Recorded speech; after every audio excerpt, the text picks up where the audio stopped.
بدترین عذاب عربوں پر آیا کھڑا ہے، سروں پر تنا ہوا بدترین ایسی جنگ ہونی ہے الملحمۃ العظمیٰ، جس کو کہ میں بھی آپ کو گواہی پیش کر دوں گا، جسے کہا گیا جی لاسٹ کروسیڈ۔ بش نے بھی کروسیڈ کا لفظ بول دیا تھا، پھر واپس لیا اس نے۔ نکل جاتی ہے جس کے منہ سے سچی بات مستی میں، فقیہ مصلحت بھی سے وہ رندے بادہ خار اچھا، کروسیڈ کہہ کر پھر واپس لیا۔ یہ کروسیڈ، اس کے اوپر جس قدر نقصان ہونا ہے عربوں کا، گریٹر اسرائیل بنے گا، یہ عراق، شام، اردن، سعودی عرب کا کچھ شمالی علاقہ، ترکی کا جنوبی علاقہ، مصر کا صحرائے سینا، اور اس کے ساتھ ہی جو بہترین اس کا زرخیز ترین علاقہ ڈیلٹا آف نائل، یہ سب یہودیوں کے قبضے میں۔ اس کو حدیث میں کہا گیا الملحمۃ العظمیٰ۔ عیسائی 80 علم لے کر اے مسلمانوں تم پر حملہ آور ہوں گے، اور ہر علم کے نیچے 12,000 فوج ہوگی، 9.5 لاکھ فوج۔ یہ نیٹو کی تیاری کس کے لیے ہو رہی ہے؟ جب یو ایس ایس آر کا خاتمہ ہوا تو پوچھا گیا تھا نیٹو چیف سے، اب کس لیے؟ تمہارا وہ دشمن تو ختم ہو گیا، اب ہمیں اسلامک فنڈامنٹلزم سے نمٹنا ہے۔ وہ جانتے ہیں خطرہ یہی ہے، اب اسلام ابھر سکتا ہے، مسلمانوں کے سینوں کے اندر وہ آگ ہے، اوپر خاکستر آ گیا ہے، تم پہ اٹھانا بیٹھنا، یہ اندر تو انگارہ ہے، اوپر سے راکھ ہے، اس سے دھوکہ نہ کھا جانا ان کے دلوں کے اندر۔ اور بش نے کہا تھا مسلمان چاہتے ہیں کہ ہسپانیہ سے لے کر انڈونیشیا تک نظام خلافت قائم کرے، اور میں حیران ہوا تھا کہ اس کمبخت کو ہسپانیہ کا خیال کیسے آ گیا؟ ہمیں تو کبھی آتا ہی نہیں، اب ہم تو بھول گئے، وہ تو 500 برس پرانی بات ہے جبکہ وہاں سے ہمیں نکال دیا گیا تھا۔ اگرچہ اقبال نے کہا تھا ہے عرض فلسطین پہ یہودی کا اگر حق، ہسپانیہ پر حق نہیں کیوں اہل عرب کا؟ ہسپانیہ میں تو 800 سال حکومت کی مسلمانوں نے، اور ابھی 500 برس ہی گزرے ہیں نا۔ یہودی تو عرض مقدس سے 2000 سال نکالے گئے، انہیں لا کے آباد کیا گیا، عربوں کے سینے میں خنجر بھونک دیا گیا۔ وہ چھوٹا سا ملک جو چاہتا کرتا، کوئی پوچھنے والا نہیں۔ امریکہ جیسے اپنے بیٹے کی حفاظت کرے ویسے کرتا ہے۔ اور حضور نے فرمایا ہے وہ جنگ جب ہوگی تو ایک باپ کے اگر 100 بیٹے ہوں گے تو 99 ختم ہو جائیں گے، ایک بچے گا۔ یہ حدیث ہے، حدیث صحیح۔ اور آپ نے فرمایا ویل للعرب من شر قد اقترب، عربوں کے لیے ہلاکت ہے، عربوں کے لیے بربادی ہے اس شر سے جو قریب آ چکا۔ اور آج جس طرح انہوں نے ان کی تہذیب کو اختیار کر لیا، دبئی جا کر دیکھیے، بدترین مغربی معاشرہ جو ہے وہ دبئی کے اندر ہم نے قائم کر کے دکھا دیا۔ اب سعودی عرب اس راستے پر بڑھ رہا ہے، اور اس کے بعد نمبر 2 پر جو ہے ہم پاکستانی ہیں۔ لیکن میں اس کے وہ پہلی بات جو کہہ رہا ہوں وہ تو یقینی ہے، اس میں تو احادیث صحیحہ موجود ہے۔ اگرچہ اس کے بعد پانسا پلٹے گا، پھر حضرت مہدی کا ظہور ہوگا، حضرت عیسیٰ کا نزول ہوگا، اور وہ گریٹر اسرائیل گریٹر گریو یارڈ بنے گا یہودیوں کا، ایک ایک یہودی قتل ہوگا اور دفن ہوگا۔ یہ بات میں ہونا ہے، میں پہلی بات بچ کر رہا ہوں۔ وہ پانسا پلٹے گا جب پلٹے گا، ابھی جو سامنے ہے وہ کیا ہے؟ جس ملحمۃ العظمیٰ کہا حضور نے، جسے آرمگیڈون کہتے ہیں عیسائی۔ آرمگیڈون کی اگر کہیں جا کر آپ دیکھیں گے، آپ ڈکشنری میں مانی تو کیا لکھا ہے؟ A very big war which will be fought between the forces of evil and good before the end of this world۔ اس دنیا کے خاتمے سے پہلے خیر اور شر کی قوتوں کے درمیان بہت بڑی جنگ ہوگی۔ ارمجدون اسے کہتے ہیں عربی میں، اور ارمگیڈون اسے کہتے ہیں انگریزی۔ اور یہ بائبل کی آخری کتاب کے اندر ہے، جو اس میں کہ مکاشفات یوحنا، ریولیشنز آف سینٹ جان۔ یہ تو میں کہہ رہا ہوں یقین کے ساتھ، اور زیادہ دور نہیں ہے، آیا چاہتا ہے۔ اس لیے کہ یہودیوں کا اور عیسائی جو کنزرویٹوز ہیں، نیو کنزرویٹوز، ان کا 5 نکاتی ایجنڈا ہے متفق علیہ، جس کے تحت کہ یہ جنگ صلیبی شروع کی گئی ہے۔ وہ سن لیجئے آپ۔ آرمگیڈون نمبر 1، گریٹر اسرائیل قائم ہو جانا اس کے نتیجے میں نمبر 2، مسجد اقصی اور قبۃ الصخرہ کو گرانا نمبر 3، وہاں 3rd ٹیمپل، وہ مسجد جو حضرت سلیمان نے بنائی تھی 1000 قبل مسیح میں، پھر برباد کی تھی نیبوکدنیزر نے، دوبارہ بنائی گئی، پھر دوبارہ ختم ہوئی 70 عیسوی تک گری پڑی ہے۔ ان کا خانہ کعبہ گرا ہوا ہے 70 عیسوی سے لے کر آج تک۔ ایک دیوار ہے ویلنگ وال، جہاں جاتے ہیں، روتے ہیں، پیٹتے ہیں، ماتم کرتے ہیں، وہاں وہ بنے گا 3rd ٹیمپل۔ اور نمبر 4، اس میں لا کر رکھا جائے گا تخت حضرت داؤد کا۔ یہ تخت کہاں ہے اس وقت؟ یہ لندن شریف کے اندر جو ان کی پارلیمنٹ کا جو چرچ ہے، ویسٹ منسٹر ایبے، اس میں رکھا ہوا ہے۔ ایک پتھر تھا جس پر بٹھا کر حضرت داؤد کی تاج پوشی ہوئی، پھر حضرت سلیمان کی ہوئی، پھر وہ پتھر رکھ دیا گیا جب حضرت سلیمان نے بنایا ہیکل مسجد اقصی، وہاں رہا وہ۔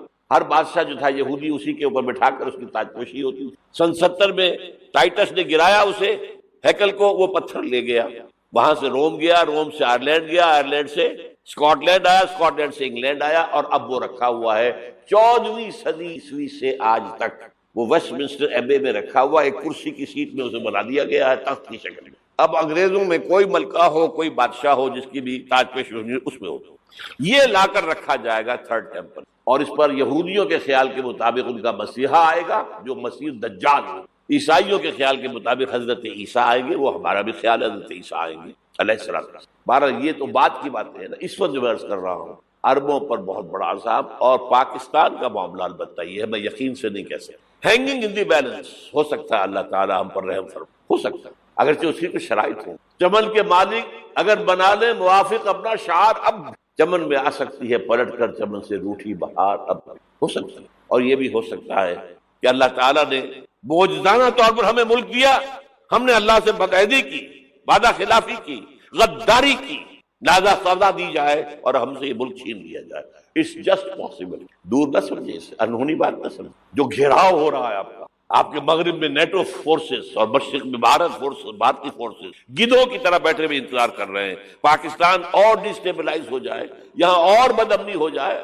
اب لاہور میں پھر آج دھماکے ہو گئے، 2 دن پہلے کا دھماکہ میں سہ کے آیا ہوا ہوں آپ کے سامنے بیٹھ، وہ جانے بچی ہیں جو ہماری اکیڈمی کا حشر ہوا، وہ تو میں آپ کو نہیں بتا سکتا۔ یہ سارا کیوں ہو رہا ہے؟ تاکہ یہاں بدامنی ہو جائے اور ہمیں جواز مل جائے، مغرب سے نیٹو فورسز داخل ہو جائیں، مشرق سے بھارتی فورسز آ جائیں، اور ہمارے ایٹمی دانت توڑ کر اور پھر ہمیں بھارت کے سامنے ڈال دیا جائے۔ نو ڈو ایز یو لائک، یہ ان کا نقشہ ہے۔ ہوگا کیا؟ وہ اللہ جانے، ہوگا وہ جو اللہ چاہے گا، لیکن اللہ کا چاہنا جو ہے وہ کس پر منحصر ہے؟ یہاں انقلاب برپا کرو، یہاں اسلام لاؤ، اگر دھندوں میں لگے رہو گے تو وہ خود بخود نہیں آ جائے گا انقلاب۔ صحابہ نے جانیں دی تھی، کتنی تکلیفیں اٹھائی تھی، 12 برس تک مکی دور کے اندر، با نشہ درویشی در ساز و دمادم زن، جو پختہ شوی خدرا بر سلطنت جم سن۔ یوم طائف یاد ہے جو حضرت عائشہ فرماتی ہیں کہ میں نے پوچھا تھا حضور سے کہ یوم احد سے زیادہ سختی بھی آپ پر کبھی آئی؟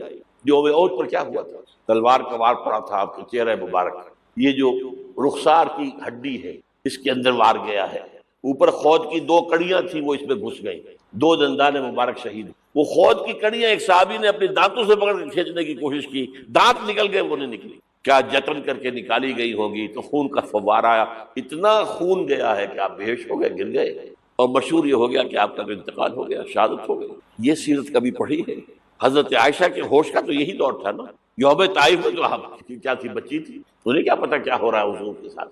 3 دن تک حضور مکے کی گلیاں اور وہاں کے اوباش لوگ پتھراؤ کر گئے تھے اس امید میں کہ شاید وہاں کا کوئی سردار ایمان لے آئے، تو یہاں تو ابو طالب بھی فوت ہو گئے، یہی دنیاوی سہارا تھا، خاندانی سہارا تھا ابو طالب کے ذریعے، اور گھر میں ایک دلجوئی کرنے والی رفیقہ حیات تھی، وہ بھی، ان کا بھی انتقال ہو گیا۔ آپ نے کہا یہ عام الحزن ہے، اب تو سب کو طے ہو گیا قریش کو کہ اب جیسے قتل کر دو ان کو، اسی لیے آپ گئے طائف، شاید وہاں کا کوئی بڑا سردار مانے ایمان لے آئے مجھ پر تو میں اپنا مرکز ادھر شفٹ کر دوں۔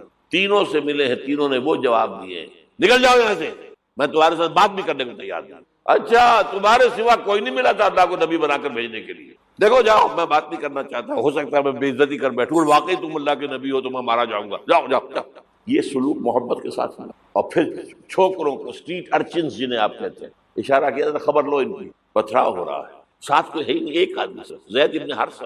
اب سامنے سے پتھر آ رہے ہیں تو حضرت زید آگے آ جاتے ہیں، ڈھال بنتے ہیں، مجھے لگے پتھر حضور کو لگے، آپ پیچھے سے آ رہے ہیں، چاروں طرف سے تو ڈھال نہیں بن سکتا، جسم لہو لہا، خون جا کر جوتیوں میں جم گیا ہے، جوتی اتر نہیں رہی، پھر وہاں سے واپسی پر دعا مانگی ہے، اللہم الیک اشکو ضعف قوتی وقلت حیلتی وہوانی علی الناس، اے اللہ تیری جناب میں فریاد لے کر آیا ہوں اپنی قوت کی کمی کا، اپنے وسائل کی کمی کا، اور جو ذلت و خواری ہو رہی ہے لوگوں کے سامنے، الا ملتقلونی، مجھے کس کے حوالے کر دیا، الا بعیدی یتجہمونی، یہ میرے اوپر ہجوم کر کے آج حملہ کریں، اور عدو ملکتا امرے، یہ دشمن کے حوالے میرا معاملہ کیا ہے، جو چاہے کر دے وہ۔ لیکن پھر عبدیت غالب آتی، ان لم یکن علی غضبک فلا ابالی، اللہ اگر تو ناراض نہیں ہے تو مجھے کوئی پرواہ، سر تقسیم خم ہے جو مزاج یار میں، مجھے اندیشہ یہ ہے کہ تو ناراض تو نہیں ہوگی۔ یہ تکلیفیں جھیلی، سینکڑوں صحابہ نے جانوں کا نذرانہ پیش کیا، احزاب کی جنگ میں فاقوں پر فاقے ہو رہے تھے، اور ان فاقوں کی حالت میں خندق کھودنے کا حکم ملا ہے، لوگوں کی کمریں دوہری ہو رہی ہیں، پتھر باندھے ہیں اپنے پیٹوں سے، اپنی چادروں کے ساتھ کس کر، قبر دوہری ہو، اور جب صحابہ کدالیں چلا رہے ہیں تو کیا کہہ رہے ہیں، نحن الذین بایعوا محمدا علی الجہاد ما بقینا ابدا اللہم لا عیش الا عیش الاخرہ۔ صحابہ کہتے تھے ہم وہ لوگ ہیں جنہوں نے محمد سے بیعت کی ہے کہ جہاد کرتے رہیں گے جب تک جان میں جان نکل جائے تو بات اور جان ہے، چاہے ابھی بھوک سے کمر دوڑی ہوئی جا رہی جان تو ہے۔ اور ایک دفعہ کہتے تھے اللہم لا عیش الا عیش الاخرہ، اے اللہ عیش زندگی تو آخرت کی۔ اور حضور فرماتے تھے، حضور کے بیٹھے ہوئے نہیں تھے گاؤں تکیہ لگا کر، پتھر اٹھا کر خندق میں سے لے جا کے باہر پھینک رہے تھے۔ جب صحابہ کہتے ہیں اللہم لا عیش الا عیش الاخرہ، حضور فرما رہے ہیں فاغفر الانصار والمہاجر، اے اللہ ان انصار اور مہاجرین کی مغفرت فرما۔ پھر حضور کی خدمت میں کچھ لوگ آئے، حضور اب یہ فاقہ ناقابل برداشت ہو گیا، دیکھیے ہم نے یہ پتھر باندھے ہوئے اپنے پیٹ میں۔ حضور نے کرتا اٹھا کر دکھایا، وہاں 2 پتھر باندھے ہوئے۔ یہ ہے سیرت النبی۔ آپ کس چیز کو سیرت النبی سمجھتے ہیں؟ بہرحال اس موضوع پر میری ایک کتاب ہے منہج انقلاب نبوی، کہ انقلاب کیسے آیا تھا۔ اگر دل میں ذرا بھی آرزو پیدا ہو گئی ہو کہ اللہ قبول کر لے مجھے قبول کر لے اس کام کو، تو وہ کتاب آپ کے لیے مست ہے، اس کا پڑھنا۔ وعن ابی ہریرہ رضی اللہ تعالی عنہ قال قال رسول اللہ صلی اللہ علیہ وسلم مثلی و مثل الانبیاء کمثل قصر احسن بنیانہ وترك منه موضع لبنة فطاف به النظار يتعجبون من حسن بنيانه إلا موضع تلك اللبنة فكنت أنا صددت موضع اللبنة ختم بي البنيان وختم بي الرسل وفي رواية فأنا اللبنة وأنا خاتم النبيين رواه امام البخاری و امام مسلم رحمهم اللہ۔ رب اشرح لي صدري ويسر لي امري واحلل عقدة من لساني يفقهوا قولي۔ اللهم ربنا الهمنا رشدنا واعذنا من شرور انفسنا، اللهم ارنا الحق حقا وارزقنا اتباعه وارنا الباطل باطلا وارزقنا اجتنابه، آمین یا رب العالمین۔ آپ حضرات کو یاد ہوگا میں نے اعلان کیا تھا کہ آج مجھے ختم نبوت کی جو عقلی دلیل ہے اس پر بات کرنی۔ ختم نبوت میں جو نص قاطع ہے قرآن مجید کی آیت سورہ احزاب کی، اس پر پچھلی مرتبہ تفصیلی گفتگو ہو چکی۔ یہ عقلی اور نقلی 2 الفاظ کو سمجھ لیجئے۔ اردو میں کئی معنی میں آتا ہے نقلی کا لفظ، نقلی مصنوعی کو بھی کہتے ہیں، لیکن نقل سے یہاں مراد جو ہے وہ ہے نقل ہونا۔ ہمارے دین کی بنیاد نقل پر ہے، عقل پر نہیں ہے، اگرچہ اس میں عقل کے خلاف کوئی بات نہیں، لیکن بنیاد جو ہے وہ عقل پر نہیں۔ نقل سے مراد کیا ہے؟ وہی منقول ہوئی اللہ سے حضور کو نقل ہوئی، منتقل ہوئی، اسی کے معنی میں منتقل ہونا۔ پھر وہ وہی منتقل ہوئی حضور سے صحابہ کو، یہ انتقال ہو رہا ہے، نقل ہو رہا ہے، منتقل ہونا ہو رہا ہے۔ پھر صحابہ سے تابعین کو، تابعین سے تبع تابعین کو۔ اصل دین تو وہ ہے کتاب و سنت۔ سنت رسول بھی منقول ہے، صحابہ نے حضور سے جو سنا، جو کرتے دیکھا، جو آپ کے فرامین ہے وہ نقل کیے، وہ تابعین تک پہنچے، تابعین سے تبع تابعین تک پہنچے، محدثین کرام نے بڑی محنت کر کے انہیں جمع کیا۔ تو یہ ہے نقل۔ تو قرآن اور حدیث سے دلیل لائی جائے گی تو وہ نقل کہلائے گی، نقلی دلیل۔ اس کے مقابلے میں عقلی دلیل۔ عقل میں کیا دلیل؟ اب اس کے ضمن میں ایک اور تمہیدی بات نوٹ کر لیجیے۔ قرآن مجید میں اگر کوئی بات مجملاً آئی ہے اور اس کی پوری وضاحت نہیں ہوئی تو اس کی وضاحت کا فرض محمد رسول اللہ پر۔ حدیث اصل میں قرآن کے ان مقامات کی وضاحت کرتی جن میں کہ کسی وضاحت کی ضرورت نہیں۔ مثال کے طور پر اب یہ فرمایا گیا واعتصموا بحبل اللہ، جب اللہ کی رسی کو سب مل جل کر مضبوطی سے تھام لو۔ لیکن حبل اللہ کی مراد کیا ہے یہ قرآن میں کہیں، اگرچہ حبل اللہ کا ذکر جو ہے وہ ہے، لیکن حبل اللہ کیا ہے یہ قرآن میں، یہ حدیث۔ القرآن حبل اللہ المتین ممدود من السماء الى الارض، قرآن ہے اللہ کی وہ مضبوط رسی جو آسمان و زمین کے درمیان تنی ہوئی۔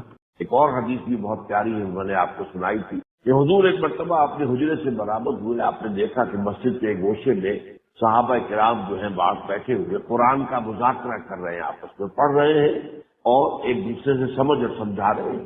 آپ کے چہرے پر بشاشت کے اور خوشی کے آثار ظاہر ہوئے، آپ چل کر آئے، آپ نے سوال کیا بڑا عجیب سا، الستم تشہدون ان ھذا القرآن جاء من عند اللہ، کہ آپ لوگ اس پر گواہ نہیں ہیں کہ یہ قرآن اللہ کے پاس سے آیا؟ اب کیا جواب ہو؟ بلا یا رسول اللہ، حضور ہم سب گواہ ہیں اس پر، ہم گواہی دیتے ہیں۔ پھر آپ نے فرمایا فاستبشروا، فإن هذا القرآن طرفه بأيديكم وطرفه بيد اللہ، یہ قرآن وہ چیز ہے جس کا ایک سرا تمہارے ہاتھ میں ہے، ایک سرا اللہ کا۔ اب یہ وضاحت کس نے کی؟ ورنہ 100 معنی کیے جا سکتے تھے، مفسرین نے جہاں اپنا دماغ لڑایا ہے 100 معنی درج کر دیے، یہ بھی معنی ہے، یہ بھی معنی ہے، کلمہ طیبہ بھی حبل اللہ ہے، اسلام بھی حبل اللہ ہے، لیکن یہ کہ اس کا تعین کرنا ظاہر بات ہے کہ وہ محمد رسول اللہ کی ذمہ داری ہے۔ انزلنا الی الذکر لتبین للناس ما نزل الیہم، اے محمد ہم نے آپ پر یہ ذکر نازل کیا ہے تاکہ آپ لوگوں کے لیے واضح کریں اس چیز کو کہ جو ہم نے نازل کی۔ کتاب کے ساتھ معلم بحث کتاب کی آپ بحث نہیں کر سکتے، معلم آپ کو پڑھاتا ہے، اس کی وضاحت کرتا ہے، تو حاصل میں کتاب اور اس کتاب کا معلم وہ محمد رسول اللہ صلی اللہ علیہ وسلم، انما بعثت معلما، مجھے تو معلم بنا کر بھیجا گیا۔ اسی طرح کا یہ الفاظ ایسے ہوتے ہیں کہ جن کے ایک سے زائد معنی ہوتے ہیں، ان کے معانی کا تعین کر دینا، اگر قرآن میں ایسا لفظ آیا ہے تو وہ بھی حضور کا کام ہے، نبی کا کام ہے، نبی کا فرض ہے کہ یہاں پہ اس سے مراد کیا ہے۔ اب اس کی جو ہے ایک مثال بہت ہے، اور وہ یہی لفظ ختم ہے، خاتم النبیین، خاتم النبی۔ اب اس کے بعد ہی کیا ہے؟ ختم کے ایک معنی تو یہ ہے، دو آپ کو معلوم ہے کہ اردو میں بھی مستعمل ہے، کہ ایک تو یہ ہے کہ پیسے ختم ہو گئے، اناج ختم ہو گیا، اب یہ کہ ایک شے پہلے تھی اب نہیں ہے۔ ایک یہ ہے کہ سکول کا طالب علم کہتا میں نے اپنا کام ختم کر لیا، اب یہ ختم کسی اور معنی، میں نے اپنا کام پورا کر لیا۔ تو پورا کرنا اور کسی شے کا پہلے ہونا اور اب نہ ہونا، یہ دونوں معنی اس کے اندر ہے۔ پھر خاتم کے معنی جو ہے انگوٹھی کے بھی ہیں، مہر کے بھی ہیں۔ ایک خط لکھ کر جو ہے سرکاری کو بڑا اہم خط ہے، اس کے اوپر مہر لگا دی جاتی ہے تاکہ یہ جس کے لیے بھیجا جا رہا ہے وہی اس مہر کو کھولے اور پڑھے، کوئی اور بیچ میں پڑھ نہ سکتا۔ اس کے معنی یہ بھی ہے۔ اس سے فائدہ اٹھایا غلام احمد قادیانی لعنت اللہ علیہ کہ محمد خاتم النبیین ہے، مہر ہے، اب جو نبی آیا آپ کی مہر لگ کر آئے گا، یعنی آپ کی امت ہی میں سے آئے گا۔ پھر یہ کہ میں تو ذلی نبی ہوں، میں تو بروزی نبی ہوں، میں فلانا نبی ہوں، میں تشریعی نبی نہیں ہوں، غیر تشریعی نبی ہوں، 100 طرح کی تعبیریں کر کے اس ایک لفظ کے جو کئی معنی ہیں ان کے حوالے سے اس نے فائدہ اٹھایا، اور جو کم فہم لوگ ہیں ان کے اوپر روب گاٹ لیا۔ اب اس کا کیا ہے، میں آپ کو بتا چکا ہوں، حضور کی 2 حدیثیں آپ کو پچھلی مرتبہ سنا چکا ہوں۔ ایک حدیث جو ہے ترمذی شریف کی ہے اور مسند احمد کی ہے، حضور نے فرمایا ان الرسالۃ والنبوۃ قد انقطعت فلا رسول بعدی ولا نبی۔ دیکھو نبوت اور رسالت دونوں منقطع ہو چکی، اب یہاں تو کوئی شک نہیں رہا، رسی کٹ گئی، منقطع ہو گئی، ایک سلسلہ تھا منقطع ہو گیا، ختم ہو گیا، اس معنی میں ختم ہے قرآن میں۔ ان الرسالۃ والنبوۃ قد انقطعت فلا رسول بعدی ولا نبی، میرے بعد نہ کوئی رسول ہے نہ نبی ہے۔ اب دیکھیے اس سے بھی میں نے پچھلی مرتبہ آپ کو بتایا تھا، جو وہ جھوٹا نبی ایران میں پیدا ہوا بہا اللہ، وہ بہائی، آپ نے سنا ہوگا بہائی، وہ اس کے پیروکار ہیں۔ آج دنیا میں باہر جو ہے چرچا ان کا بھی موجود ہے، لیکن قادیانیوں کا زیادہ ہے۔ تو قادیانیوں نے جس طریقے سے جو ہے الفاظ سے کھیلے ہیں، اسی طرح وہ بھی کھیلا۔ وہ ذرا دیکھو قرآن مجید میں خاتم النبیین کہا گیا، خاتم الرسول تو نہیں کہا گیا نا، نبی ختم ہو گئے، رسول ختم نہیں ہوا، میں رسول ہوں۔ حالانکہ بھائی میں پچھلی مرتبہ آپ کو بتا چکا، رسول تو ہوتا ہی وہ ہے جو نبی ہو، پہلے نبی ہوتا، نبی یہ رسول 2 مرتبہ قرآن میں آیا سورہ مریم میں۔ نبی ہوتا ہے تو اس میں سے اللہ تعالیٰ پہ جس کو ایک خاص مقام پر حکم دے دے کہ اب وہاں چلے جاؤ، فلاں قوم کے پاس چلے جاؤ، فلاں شہر میں چلے جاؤ، فلاں علاقے میں چلے جاؤ، تو اب وہ رسول خدا کا بھیجا ہوا۔ اس حوالے سے ان الفاظ کے ساتھ لوگ جو کھیلتے ہیں، اسی طرح میں نے حدیث آپ کو سنائی، حضور نے فرمایا کہ کانت بنو اسرائیل تسوسهم الانبیاء کلما ہلک نبی خلفہ نبی۔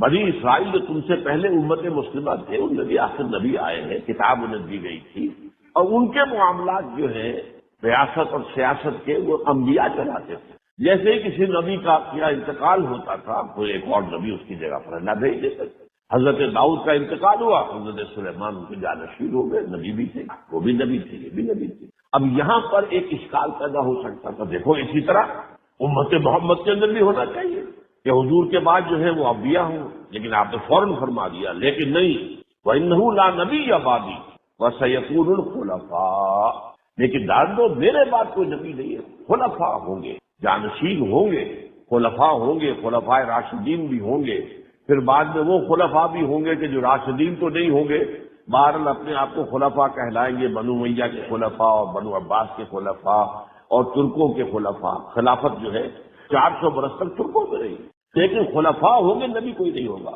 اسی طرح کا ایک واقعہ آتا ہے جب حضور غزوہ تبوک پر تشریف لے جا رہے تھے تو آپ نے حضرت علی کو اپنا قائد مقام بنا کر مدینے میں آپ نے کہا تم یہاں رہو. انہوں نے شکوہ کیا حضور آپ اور آپ کے دوسرے دوست آپ کے ساتھی تو جا رہے ہیں اللہ کی راہ میں جنگ کرنے کے لیے اور مجھے آپ عورتوں کے ساتھ بٹھا کر جا رہے ہیں. ظاہر بات ہے کہ پیچھے تو کیونکہ غزوہ تبوک کے موقع پر تو یہ تھا نا کہ ہر مسلمان کو جانا ہے. یہ نفیر عام اس سے پہلے کبھی نہیں حضور کی سیرت میں. غزوہ بدر ہو یا غزوہ ہو نفیر عام کبھی بھی نہیں. یہ نفیر عام ایک ہی مرتبہ ہر مسلمان پر ہر ناظر ہے جانا الا یہ کہ کوئی آ کر اپنا عذر پیش کر کے اجازت لے لے. منافقوں نے جھوٹے عذر پیش کی اجازت لے لی لیکن اکثر تو جو ہے اہل ایمان تھے وہ تو گئے. اب رہ گئے کون؟ بچے اور عورتیں. تو آپ مجھے ان میں بٹھا کر جا رہے ہیں. آپ نے فرمایا ہے علی کیا تمہیں یہ پسند نہیں ہے کہ تمہارا وہی مقام ہو جو موسیٰ کے ساتھ ہارون کا تھا.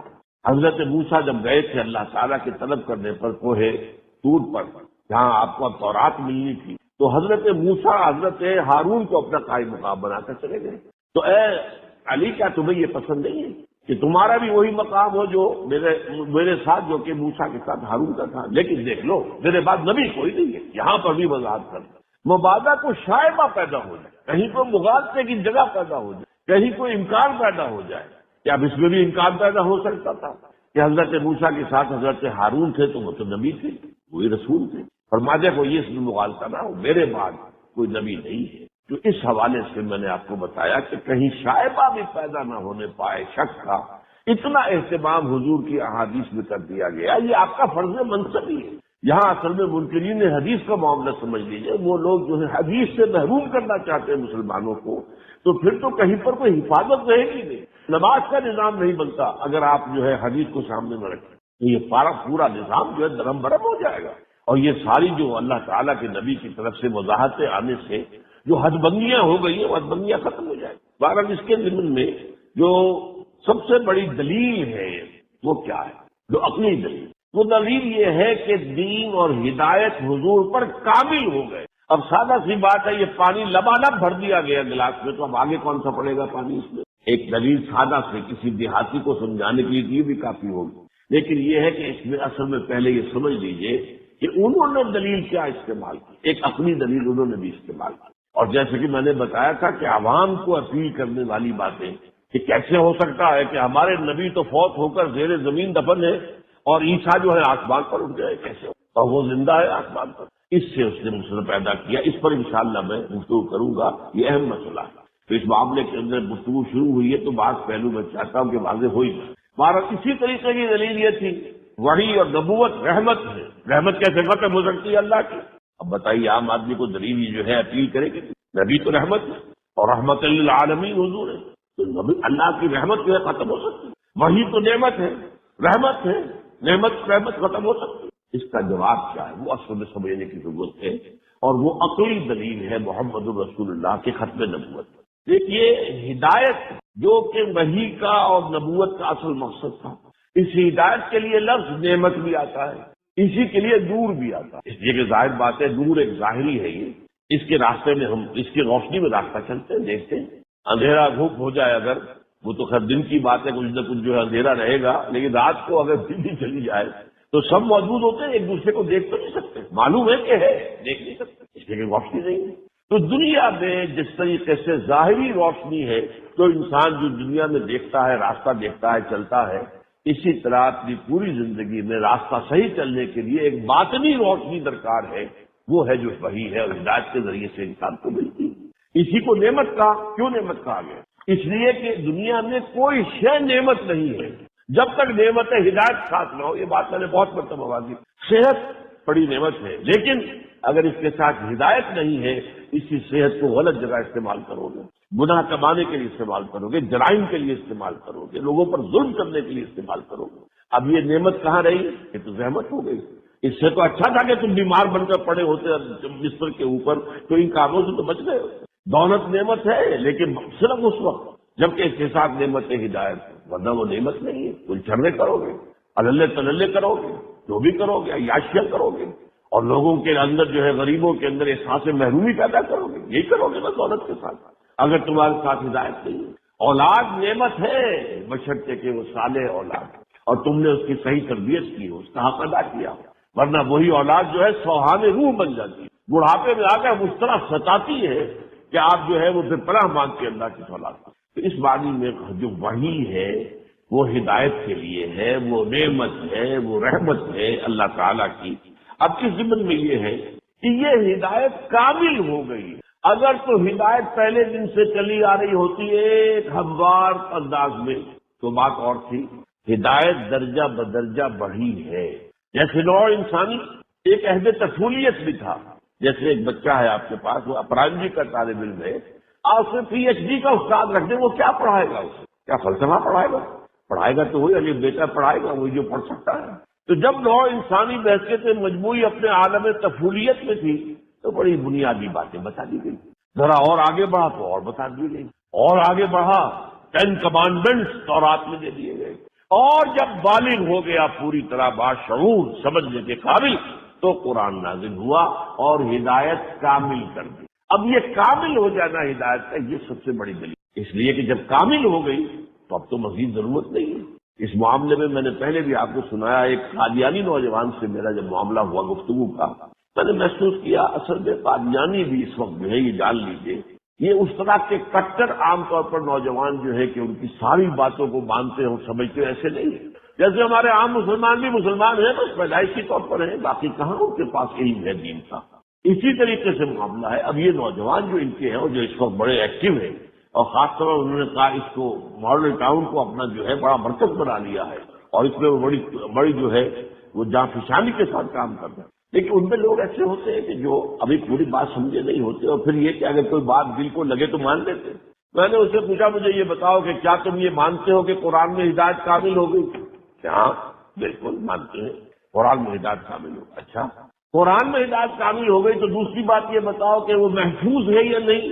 ہاں محفوظ۔ میں نے کہا اب مجھے بتاؤ پھر وحی کی ضرورت کیا؟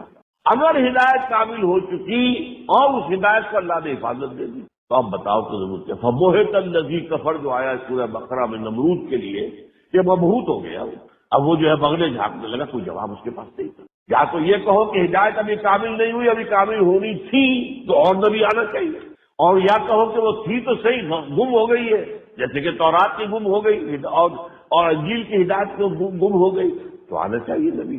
لیکن اگر قرآن کو مانتے ہو کہ ہدایت کامل ہو گئی اور اگر یہ بھی مانتے ہو کہ وہ محفوظ ہے تو پھر مجھے عقلی دلیل بتاؤ کہ پھر وحی کے تسلسل اور نبوت کے جاری رہنے کا مقصد کی کوئی ہابی تو نہیں ہے اللہ کی، ہر شے کا ایک مقصد ہوتا ہے۔ اچھا اسی کے ضمن میں آپ کو معلوم ہے کہ قرآن مجید جو ہے اپنی اس حفاظت کا ذکر کتنے اہتمام سے کرتا ہے۔ انا نحن نزلنا الذکر وانا لہ لحافظون، ہم نے ہی اس الذکر کو نازل کیا ہے اور ہم ہی اس کی حفاظت کرنے والے ہیں۔ میں نے پہلے بھی بعض مواقع پر عرض کیا ہے، دیکھیے اس آیت کے دو حصے، انا نحن نزلنا الذکر ایک حصہ ہو گیا، اور انا لہ لحافظون اور ہم ہی اس کی حفاظت کرنے والے ہیں یہ دوسرا حصہ ہو گیا۔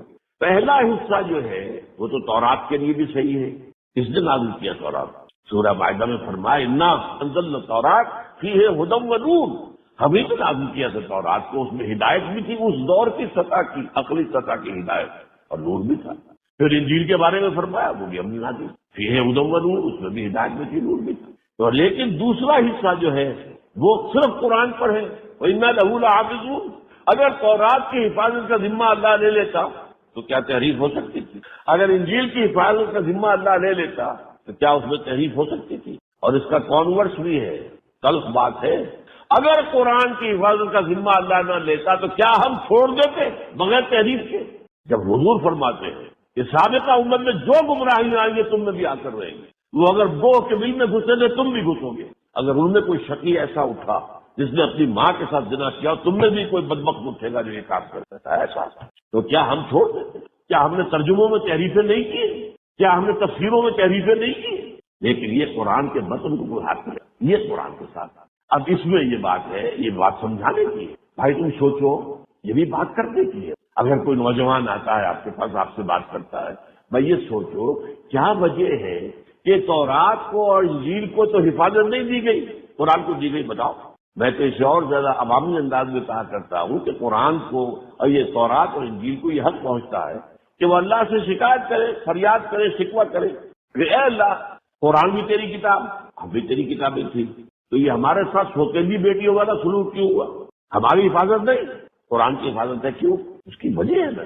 وجہ یہ ہے کہ تم مستقل ہدایت نامے نہیں تھی، ابدی ہدایت نامے نہیں تھی، تمہارے اندر ابھی ہدایت کامل نہیں ہوئی تھی. قرآن میں ہدایت آئی، ہدایت کامل ہو گئی، ہدایت مکمل ہو گئی، عبادت ابدی ہے. اس کے بعد دروازہ بند ہو رہا تھا، ہم نے پڑھا. یہ عقلی بات ہے، یہ بات جو ہے وہ عقل میں اس میں سمجھ میں آنے والی ہے. انا نحن نزلنا الذکر وانا لہ لحافظون. اور ایک جگہ تو فرمایا بڑا عجیب انداز، لا یاتیہ الباطل من بین یدیہ ولا من خلفہ. اس قرآن پر باطل حملہ آور ہو ہی نہیں سکتا، نہ سامنے سے نہ پیچھے سے. اب سامنے اور پیچھے سے کا مفہوم یہ بھی ہے کہ نہ قرآن کو کوئی چیلنج کر سکا حضور کی زندگی میں، اور نہ قرآن کو آج تک کوئی چیلنج کر سکا. اور ماننا پڑتا ہے دنیا کو کہ ہاں اس کا کتاب جو ہے یہ وہی ہے، محفوظ کتاب ہے جو محمد نے عطا کی تھی امت کو صلی اللہ علیہ وسلم. جبکہ انجیل نہیں ہے، انجیل والے مانتے ہیں 104 انجیلیں تھیں، جن میں سے 4 منتخب کی انہوں نے، 4 کہلاتی ہے کینونیکل، قانونی، جو واقعی مستند ہے، اور 100 اور ہیں جو اپاکریفل کہلاتی ہے ان کے ہاں. یہ ایسے ہی ہیں، بس ان کی مستند نہیں. میں نے ایک مرتبہ ایک پادری سے بات کی تھی جب میں ابھی طالب